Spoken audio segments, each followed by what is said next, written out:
Assalamualaikum warahmatullahi wabarakatuh. Alhamdulillahirabbil alamin. Alhamdulillah, pada kesempatan hari ini kita akan melanjutkan perkuliahan kita di mata kuliah kewirausahaan. Hari ini saya ingin sampaikan mengenai etika wirausaha dan proses pendirian usaha.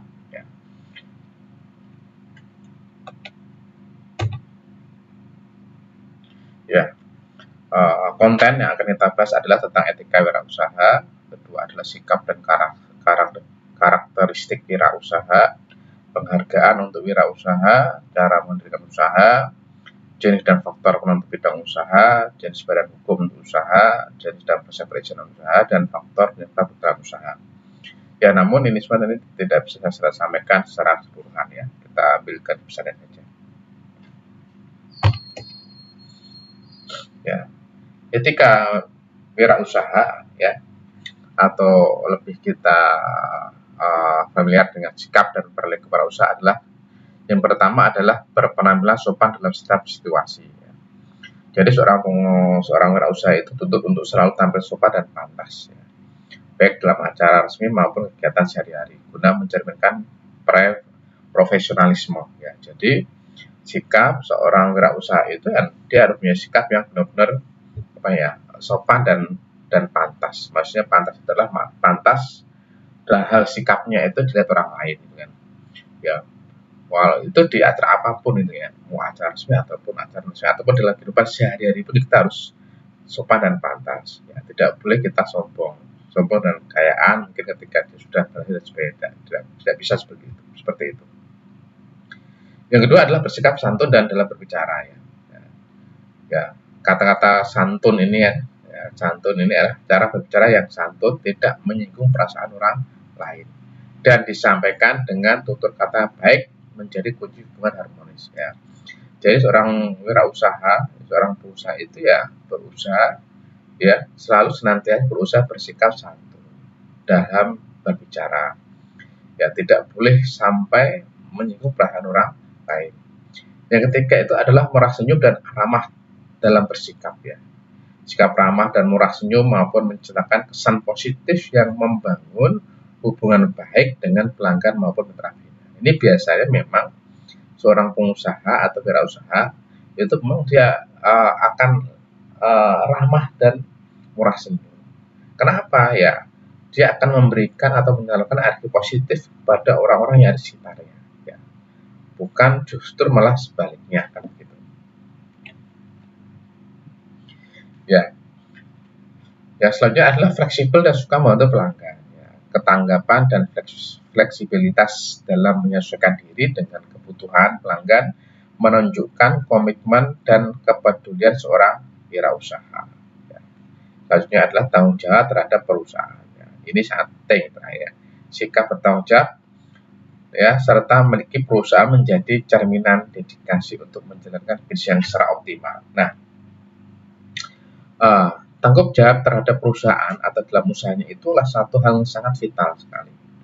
Ya, karena kalau seorang pengusaha itu tidak merasa memiliki usahanya, nah nanti dalam pengelolaan manajemennya itu pasti tidak akan bisa dia rasakan. Ya, namun kalau seorang pengusaha itu bisa merasakan ini usaha saya, ini adalah perusahaan saya, ya, maka dia pasti akan sungguh-sungguh di dalam pengelolaan dan manajemen sebuah perusahaan. Maka terkadang ketika kita bekerja itu ada seorang bos pasti akan bilang, ya jadikanlah perusahaan ini seperti punya kamu sendiri. Maksudnya apa? Maksudnya ya, jadi kalau kita merasa punya kita sendiri itu kan kita akan merasa benar-benar ngopain kan gitu. Dan etika dan norma setiap pengusaha yang pertama adalah kejujuran dalam segala aspek bisnis. Ya. Kejujuran menjadi landasan utama dalam menjalankan usaha, baik dalam jual beli, layanan, maupun komunikasi dengan pelanggan. Ya. Maka kejujuran dalam menjalankan bisnis ya, semua aspek bisnis itu sangat penting, menjadi landasan dasar. Ya harus jadi landasan dasar. Karena apa? Ketika kita melaksanakan usaha itu dengan kejujuran, itu akan menarik ya menarik apa ya, empati seorang mungkin pelanggan dan sebagainya. Akan terlihat mana yang benar-benar jujur, mana yang hanya dibuat-buatkan begitu. Ya, kedua adalah disiplin dalam menepati janji. Ya, ini pasti kita akan sering jumpai ya. Disiplin itu pasti kita sering jumpai. Tidak ada usaha yang sukses manakala usahanya itu tidak bisa dijalankan dengan disiplin. Ketiga adalah mematuhi hukum dan peraturan. Ini penting juga ya. Kepatuhan terhadap hukum dan aturan usaha menunjukkan penghormatan terhadap regulasi dan masyarakat setempat. Tidak bisa kita menjalankan sebuah usaha tanpa mempertimbangkan regulasi yang ada. Kita harus patuh terhadap regulasi yang ada, termasuk mungkin pajak dan sebagainya. Ya.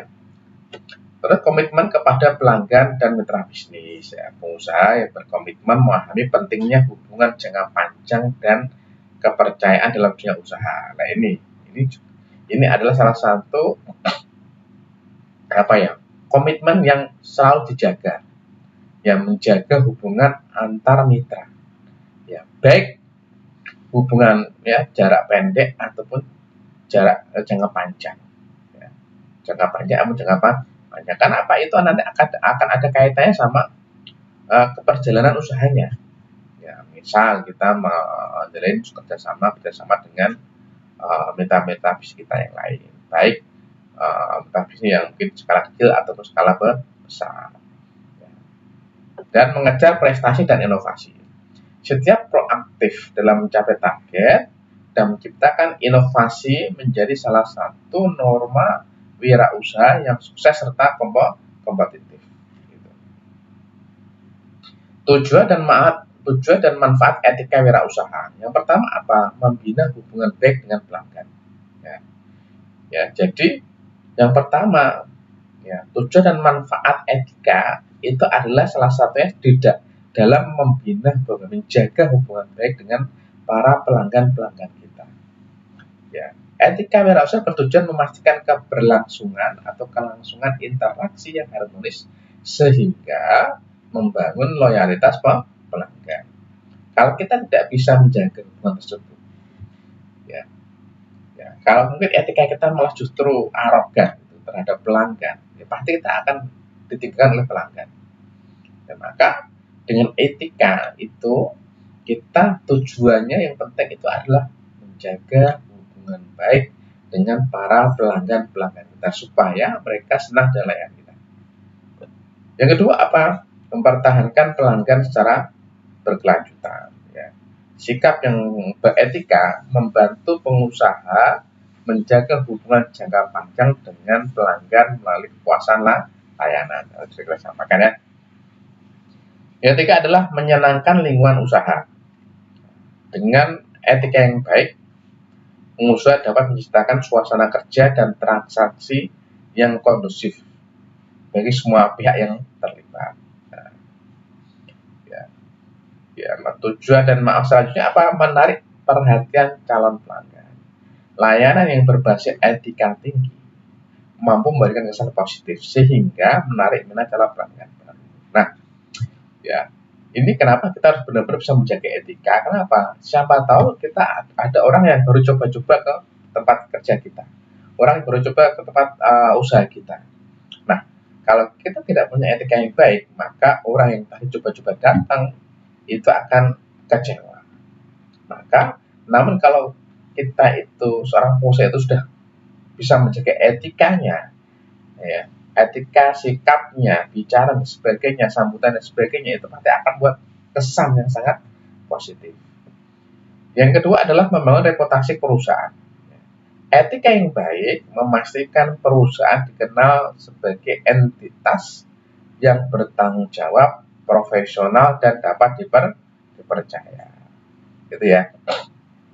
Maka itu adalah salah satu etika.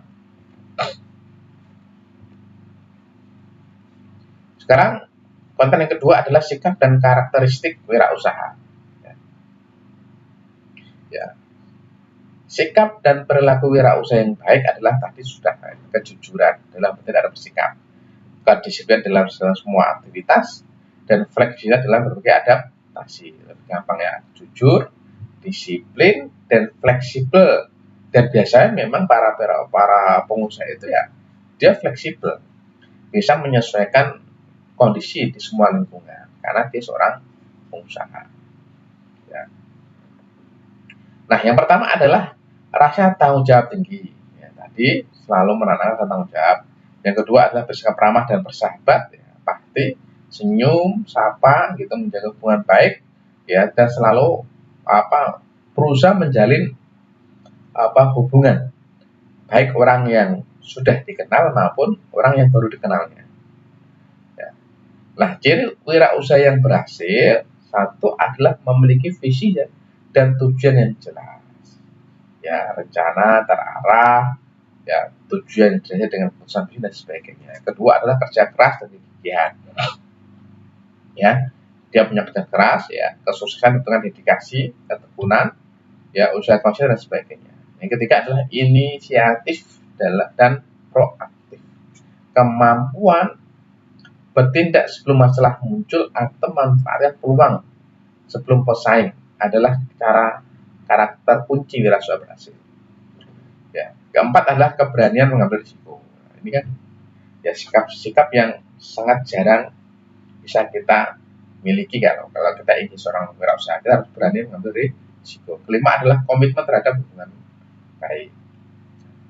Ketiga, penghargaan untuk wirausaha apa? Lembaga dan jenis penghargaan, ya, Ernst & Young merupakan lembaga internasional yang terkenal dengan memberikan berbagai penghargaan kepada entrepreneur sukses di bidang seperti bidang industri dan jasa. Terus EOY, ya, Entrepreneur of the Year, ya, diberikan kepada pengusaha terbaik setiap tahun, ya, berdasarkan pencapaian luar biasa. Ya. Terus Lifetime Achievement Entrepreneur, ya, penghargaan ini mengakui kontribusi para pengusaha. Ya. Terus Share Award for Corporate Spirit, ya, yang mengenai pengusaha luar biasa memberikan visi dan khususnya dalam meraih inovasi.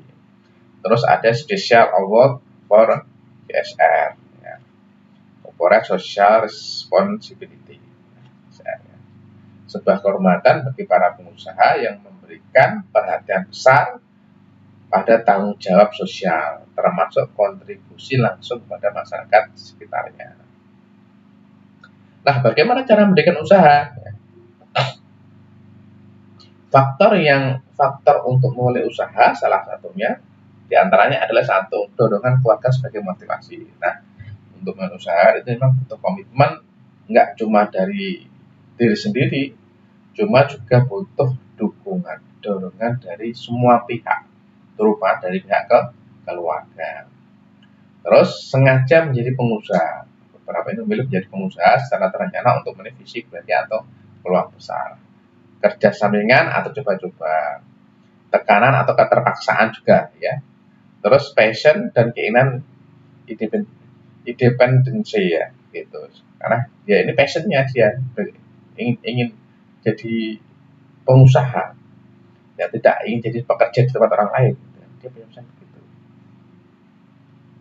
Nah, jenis-jenis usaha dan sistem franchising itu ya adalah satu, mendirikan usaha baru, membeli perusahaan yang sudah ada, dan kemitraan melalui franchise, ya, memberikan keuntungan berupa nama yang sudah dikenal, kan, gitu ya. Ya, ini ya, keuntungan, ya, franchising ini adalah memakai nama dan manajemen perusahaan untuk memperkecil risiko kegagalan, gitu. Maka biasanya ketika sudah memakai nama sebuah perusahaan yang sudah terkenal begitu, nah, itu akan lebih mudah menjangkau pelanggan-pelanggan. Kenapa? Karena sudah punya nama yang besar, gitu kan. Karena itu sekarang kita lihat banyak sekali franchise yang tersebar, kan, gitu kan, tersebar di sekitar kita. Yang kedua adalah pilihan bidang usaha dalam franchise. Dapat mencakup sektor makanan, retail, jasa, atau pendidikan sesuai dengan keahlian dan minat. Maka banyak ekspert kita itu yang mengenai makanan, banyak di mana-mana, ya. retail di mana-mana, franchise ada juga gitu kan. Dukungan dari fasisor itu adalah dengan lokasi, perencanaan gedung, penyediaan bahan baku, penentuan karya dan lepas, strategi dan sebagainya. Jenis dan faktor penentu bidang usaha. Ya, ini sektor jasa, sektor industri, sektor tambang, sektor seni dan pariwisata, sektor perikanan, dan ada lagi jenis-jenis bidang usaha yang lainnya yang mungkin kita bisa cari di sekitar kita. Ya, faktor penentu bidang usaha apa? Ya, faktor penentunya dalam bidang usaha itu adalah yang minat dan bakat. Minat dan bakat dari kita, mau dan tidaknya. Nah, ada dua modal, dia punya pengalaman di bidang tertentu, begitu, waktu yang bisa dikhususkan untuk menjalankan usaha dan keuntungan atau nah, jenis badan hukum dalam usaha apa? Ya, banyak ya, perusahaan perseorangan, partnership, perseroan, CV dan sebagainya. Koperasi, yayasan, personal terbatas. Jenis dan proses perizinan usaha apa ya? Ada SYUP ya, surat izin usaha perdagangan, izin domisili, IMB mendirikan bangunan, ya NPWP mengurus wajib pokok ya, dan izin dari teman teknis. Nah, ini pembuatan akta notaris, ya, proses pendirian badan usaha, pendirian pembuatan akta notaris, pendaftaran di pengadilan negeri, dan sebagainya. Faktor penyebab kegagalan usaha. Ya, faktor penyebab kegagalan usaha itu diantaranya adalah data dan informasi tidak lengkap, kurang akurat, sehingga menghambat alur operasional dan pelaksanaan usaha. Salah perhitungan mungkin, ya, keuntungan dan sebagainya, pelaksanaan pekerjaan salah, dan kondisi lingkungan yang kurang mendukung dari tempat usaha, atau unsur sengaja niat buruk untuk seperti penipu dan sebagainya ada itu. Nah, tadi beberapa informasi bagaimana kita menjadi seorang usaha. Baik, demikian. Assalamualaikum warahmatullahi wabarakatuh.